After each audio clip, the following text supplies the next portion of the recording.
The blood-stained letter trembled in Lydia Calloway's hands as she collapsed onto the crude wooden bench outside the general store in Prosperity Springs, Arizona territory. The year was 1878, and the harsh April sun beat down mercilessly on her black mourning dress as the terrible news finally broke her composure. Her husband of 6 years, Thomas Calloway, had been confirmed dead after the stagecoach robbery 3 months prior. His body had finally been identified by the territorial marshals. Lydia wept into her hands in silence, her shoulders shaking with each soundless sob. The townspeople passed by, offering uncomfortable glances but maintaining a respectful distance from her grief. All except one. A cowboy sat beside her until she found words again. "Madam," he said quietly, his voice low and respectful as he kept a proper distance on the bench. "I don't mean to intrude, but is there anything I might do to help?" Lydia couldn't bring herself to look up, couldn't bear to show her tear-streaked face to a stranger, but his voice held such genuine concern that after several moments she lowered her hands. "They found Thomas," she managed, her voice barely above a whisper. "The marshals identified his remains. He's truly gone." The cowboy removed his hat, revealing thick sandy hair that had been protected from the harsh sun. His face was weathered but kind, with thoughtful blue eyes that held her gaze without pity, just understanding. "Quincy Paxton, madam," he introduced himself with a slight nod. "I'm mighty sorry for your loss." The way he said it simple, direct, without the cloying sympathy that had suffocated her these past months of uncertainty, somehow made it possible for her to breathe again. "Lydia Calloway," she replied, folding the letter with trembling fingers.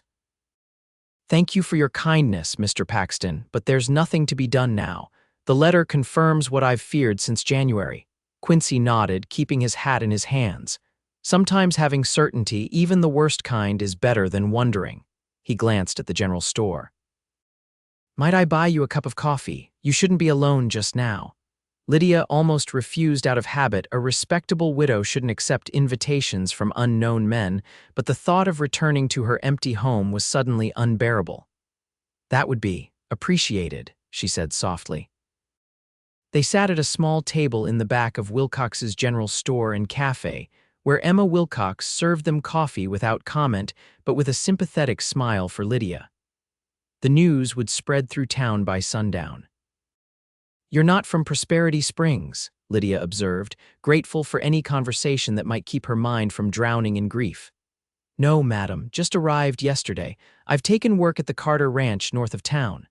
Quincy's hands, calloused and strong, wrapped around his coffee mug. "Been moving around since the war ended." "The war," Lydia echoed. "Thomas fought too, came back changed like so many." Quincy nodded. "Some wounds don't show on the outside." "Were you at Gettysburg?" she asked, recognizing the haunted look that sometimes crossed veterans' faces. "And Antietam before that." His eyes met hers. "Your husband, Shiloh and Chickamauga." She took a sip of coffee. "He never spoke much about it." "Most don't," Quincy agreed. "Was he from Arizona originally?" The simple question opened a floodgate of words Lydia hadn't realized she needed to say. She told this stranger about meeting Thomas in her hometown of St. Louis after the war, about his dreams of starting fresh in the Arizona territory, about the small ranch they'd purchased just outside town. She spoke of the drought that had nearly ruined them last year and how Thomas had taken work guarding stagecoaches to make ends meet. "The irony is, we were just starting to recover," she said, her voice steadier now. "The winter rains came and the spring calving was successful. He only needed a few more months of stagecoach work, and then he could have stayed at the ranch full-time again." Quincy listened attentively, asking occasional questions that showed he understood ranching and its challenges. As the afternoon light began to fade, Lydia realized they'd been talking for hours. "I've taken up far too much of your time, Mr. Paxton," she said, embarrassed by her uncharacteristic openness. "Not at all, Mrs. Calloway, and please call me Quincy." He hesitated. "If you don't mind my asking, what will you do with the ranch now?" The question struck Lydia like a physical blow. "I don't know. I've been managing alone these past months, hoping Thomas would return, the hands we had left when we couldn't pay them properly last year." She twisted her wedding band. I suppose I should sell, but the thought of losing our dream. Good ranch hands are looking for work this time of year, Quincy said carefully. If you were of a mind to keep going. Lydia looked up sharply. Are you offering your services, Mr. Paxton? I've committed to Mr. Carter for the season, he said, but I know a few reliable men who might be interested, good men who know cattle and aren't afraid of hard work.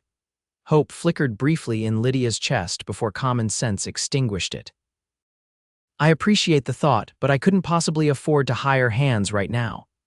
There are arrangements that could be made, share of the profits rather than wages, for instance. Quincy straightened. But listen to me, offering unwanted advice when you've just received such news. Please forgive my presumption. There's nothing to forgive, Lydia said, touched by his concern. It's just a decision I can't make today. Of course. Quincy stood and placed his hat back on his head. May I see you safely home, Mrs. Calloway. The sun was setting as Quincy escorted Lydia to her wagon. The small kindness of his company had somehow made the unbearable news easier to carry. As they approached the hitching post, Sheriff Dawson intercepted them. Mrs. Calloway, he nodded respectfully. I heard the news. I'm mighty sorry about Thomas. Thank you, Sheriff, Lydia replied. Madam, there's something else you should know. The sheriff glanced at Quincy, clearly wondering about his presence. This is Mr. Paxton, Lydia explained. He's been kind enough to keep me company after I received the news. The sheriff nodded to Quincy before continuing. The marshals caught 2 of the men responsible for the robbery. They're being brought to Tucson for trial next month. You'll be notified if they need your testimony. The information hit Lydia like a physical blow. The abstraction of faceless bandits was becoming concrete. Real men who had killed her husband would face justice. Thank you for telling me, she managed. After the sheriff departed, Quincy helped Lydia into her wagon. Would you like me to ride out with you? He offered. It'll be dark soon. I know the way, she assured him, gathering the reins. But I'm grateful for your kindness today, Mr. Paxton. Quincy, he reminded her with a gentle smile, and it was my honor, Mrs. Calloway. Lydia, she responded before she could think better of it. Their eyes met briefly, and something passed between them, a moment of connection that startled them both. Then Lydia clicked to her horse and headed home to face her first night as a confirmed widow. The days that followed passed in a haze for Lydia. Friends from town brought food and offered condolences. Reverend Phillips spoke of God's plan and eternal reunions. The territorial bank sent a representative to discuss her financial situation, which was more precarious than she'd realized. Through it all, Lydia went through the motions of living, feeding the remaining livestock, tending her small vegetable garden, making necessary repairs to the house. But each night, she sat alone on the porch, watching the sunset and wondering what would become of her. On the 5th day after receiving the news, Lydia looked up from mending a fence to see a rider approaching. She shaded her eyes against the sun, recognizing Quincy's broad-shouldered silhouette before she could make out his features. Mrs. Calloway, he called, removing his hat as he dismounted. I hope I'm not intruding. Not at all, she replied, surprised by how pleased she felt to see him. And please, it's Lydia. Lydia, he repeated with a smile that reached his eyes. I brought something for you. He untied a burlap sack from his saddle and offered it to her. Seeds for your garden. Emma Wilcox mentioned you were planning to expand it. Lydia accepted the sack, touched by the thoughtful gesture. That's very kind. Would you like some coffee? It's the least I can offer in return. Over coffee on the porch, Quincy explained that he'd come with more than seeds. I spoke with some men I trust. 2 of them would be willing to work for a share of the profits after the fall roundup and sale. Lydia set down her cup. You did that for me. I know what it means to have a dream and how hard it is to let one go, he said simply. The men will be in town tomorrow if you'd like to meet them. Hope and fear warred within Lydia. Even with help, I'm not sure I can make this work. You won't know unless you try, Quincy pointed out. And from what you've told me, you and your husband built something worth fighting for. The next day, Lydia met with Hank Miller and Joe Blackstone, experienced cowhands who'd worked ranches across the territory. They spoke plainly about the challenges ahead, but seemed genuinely interested in her small operation. By day's end, they'd struck an agreement the men would work for room, board, and 20% each of the fall sale profits. As spring blossomed into summer, the Calloway ranch slowly came back to life. Hank and Joe proved to be hardworking and respectful, treating Lydia as the boss without question. Quincy rode out whenever he could spare time from his duties at the Carter Ranch, offering advice and an extra pair of hands for bigger projects. Lydia found herself looking forward to his visits more than she cared to admit. There was something about his quiet strength and unassuming manner that comforted her. He never presumed or pushed, yet he was always there when needed. One evening in late June, as they sat on her porch watching fireflies emerge, Lydia realized with startling clarity that she was beginning to care for Quincy Paxton as more than a friend. The realization both thrilled and terrified her. "You're quiet tonight," Quincy observed, his voice gentle in the gathering darkness. "I was thinking about Thomas," she admitted. "It wasn't entirely a lie. Next week would have been our 7th anniversary." Quincy was silent for a moment. "It's all right to remember him, you know. To honor what you had. Sometimes I feel guilty," she confessed, "not just for surviving, but for finding moments of happiness despite everything." "The living must live, Lydia," Quincy said softly. "I don't believe your husband would want you to stop finding joy in the world." Their conversation was interrupted by the arrival of Joe, returning from town with supplies and mail. Among the letters was a formal notice from the territorial court in Tucson, requesting Lydia's presence at the trial of her husband's killers in 3 weeks' time. The paper trembled in her hands. "I have to go," she said, her voice unsteady. "I have to see their faces."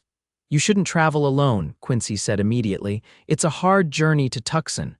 "The ranch Hank and Joe can manage for a week," he assured her. "I'll speak with Mr. Carter about taking time away." "I'd like to accompany you if you'll allow it." Lydia looked into his earnest face and felt a surge of gratitude. "I would be most grateful for your company, Quincy." The journey to Tucson was arduous, taking 4 days by stagecoach through rugged terrain and summer heat. Quincy proved to be an attentive traveling companion, ensuring Lydia's comfort at each stop and providing quiet conversation or respectful silence as needed. They arrived in Tucson the evening before the trial was set to begin. After securing rooms at a modest hotel, they shared a quiet dinner. Lydia's nervousness about the coming day was evident in her lack of appetite. "Would you like me to tell you about the first time I tried to rope a steer?" Quincy asked, clearly trying to distract her. Despite her anxiety, Lydia found herself smiling. "I would, yes." Quincy launched into a self-deprecating tale of his early ranching days that had Lydia laughing despite herself. His ability to share his own foibles without embarrassment was refreshing, and she found herself relaxing as the evening progressed.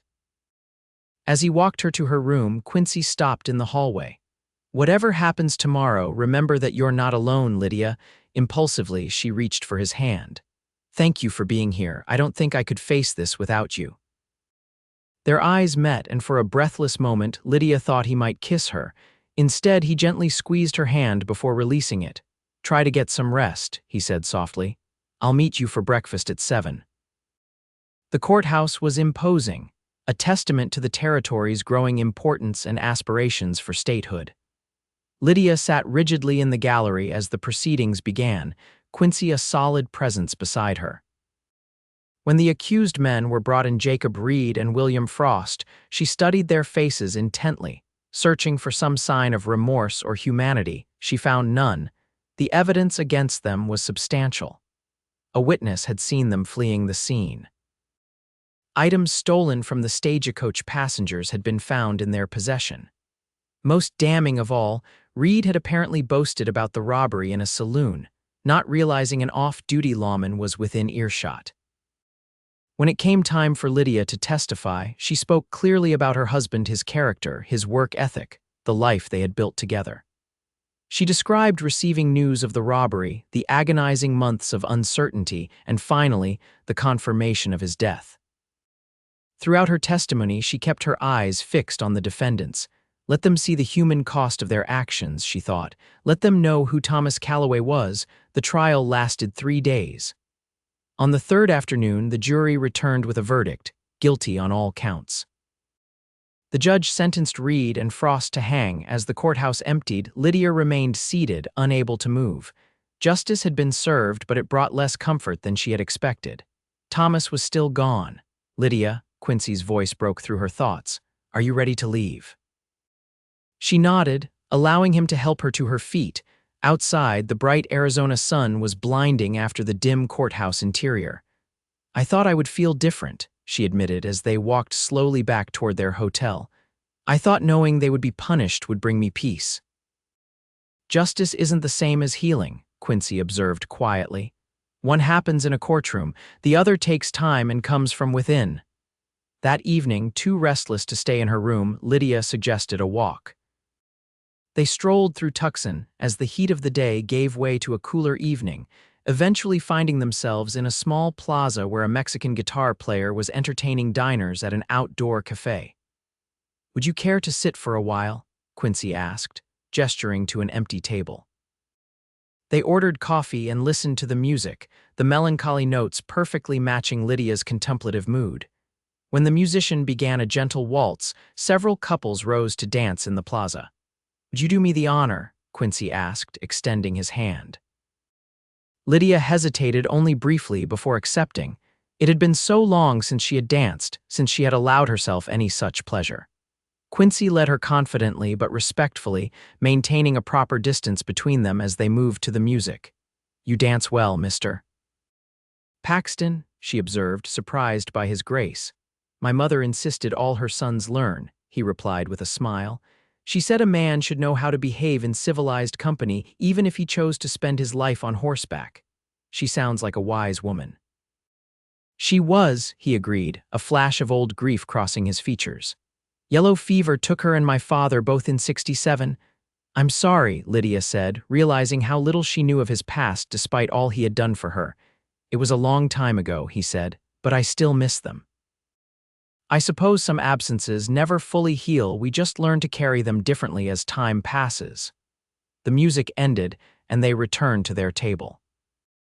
As they sipped their coffee, Lydia found herself studying Quincy's face, the laugh lines around his eyes, the small scar on his chin, the thoughtful set of his mouth. "What will you do when we return?" he asked suddenly. "About the ranch, I mean." "Keep going," she said, surprising herself with the certainty in her voice. "It won't be easy, but I think I can make it work with Hank and Joe's help." Quincy nodded, approval warming his eyes. "I think you can too." "My agreement with Mr. Carter ends in October," he continued after a moment. "I've been considering my options for the winter and beyond." Lydia's heart quickened. "And what options are you considering?" "That depends," he said carefully, "on whether a certain ranch might have need of an additional hand." Their eyes met across the table, and this time there was no mistaking the current of feeling that passed between them. "I believe it might," Lydia replied softly. They returned to Prosperity Springs with a new understanding between them, unspoken but real. Quincy continued his work at the Carter Ranch while visiting Lydia's property whenever possible. The townspeople noticed, of course in small communities, little goes unremarked but most approved of the developing relationship. Lydia had mourned properly, and life was too hard in the territory to begrudge anyone a second chance at happiness. Summer turned to fall, and with it came roundup time. Quincy took his leave from the Carter Ranch a week early to help Lydia, Hank, and Joe gather the Calloway cattle for the drive to the railroad at Maricopa Wells. The work was exhausting but satisfying, and the final count exceeded Lydia's cautious expectations. The cattle sold for a fair price, providing enough money to see the ranch through the winter with some left over for improvements. Hank and Joe received their shares as agreed, both deciding to stay on for another season. Quincy, now free of his previous obligations, officially joined the Calloway Ranch as winter approached, bringing cooler temperatures and occasional rain to the high desert. Quincy began construction on a small cabin a respectable distance from the main house. Though he and Lydia had grown increasingly close, both understood the importance of propriety. On a crisp December evening, exactly 1 year after Thomas had left for his final stagecoach run, Lydia placed flowers on the small marker she had erected in his memory beneath the cottonwood tree where they had often sat together. Quincy kept a respectful distance, allowing her this private moment of remembrance. When she returned to his side, her eyes were dry but thoughtful. "I've been thinking about something you said in Tucson," she told him as they walked back toward the house. "About learning to carry our absences differently as time passes." "I remember," he said. "I'll always carry Thomas with me," she continued carefully. "He was my first love, and part of me will always honor what we shared." "As it should be," Quincy agreed. Lydia stopped walking and turned to face him. "But my heart has found room for a new love too, Quincy, if that's something you might want." The look of joy that transformed his features was answer enough, but he put it into words anyway. "Lydia Calloway, I have loved you since that day on the bench when you found your words again. I would be honored to build a future with you if you'll have me." "I will," she said simply, stepping into his embrace. Their kiss was gentle at first, then deepened with the emotions they had held in check for so long. When they finally parted, Quincy rested his forehead against hers. "I don't want to rush you," he said. "We can take all the time you need." "Life out here teaches you not to waste time," she replied. "I don't want to wait to begin our life together." They were married 2 weeks later in the small church in Prosperity Springs, with the entire community in attendance. Reverend Phillips spoke of new beginnings and God's grace in bringing light from darkness. Hank served as Quincy's best man, while Emma Wilcox stood up for Lydia. The celebration afterward at the Calloway Ranch, now the Paxton Ranch, lasted well into the night, with music, dancing, and enough food to feed half the territory. As guests gradually departed, Lydia found herself watching her new husband speaking animatedly with Joe about spring planting plans. "He's a good man," Emma said, joining Lydia by the punch bowl. "Thomas would approve, I think." "I believe he would," Lydia agreed. "He always said life was for the living." Later that night, as she and Quincy stood alone on the porch of what was now their home, Lydia felt a sense of peace she had thought lost forever. "Are you happy, Mrs. Paxton?" Quincy asked, his arms wrapped around her from behind as they gazed at the star-filled sky. "Happier than I ever thought I could be again," she answered truthfully, leaning back against his solid warmth. "And grateful for that day you sat beside me on that bench. It was the best decision I ever made," he murmured against her hair. "What made you stop?"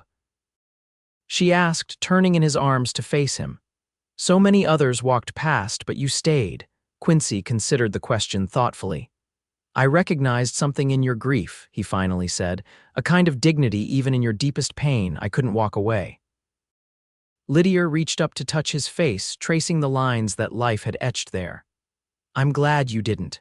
"I never will," he promised, bending to kiss her with all the tenderness and passion that had grown between them. Spring came early that year, bringing abundant rain that turned the desert briefly green and filled the creek beds. Lydia and Quincy worked side by side to expand the ranch operations, adding sheep to complement the cattle and enlarging the vegetable garden to sell produce in town. In May, when the wildflowers carpeted the hills around their property, Lydia shared news that brought tears of joy to Quincy's eyes. They would welcome a child before the year's end.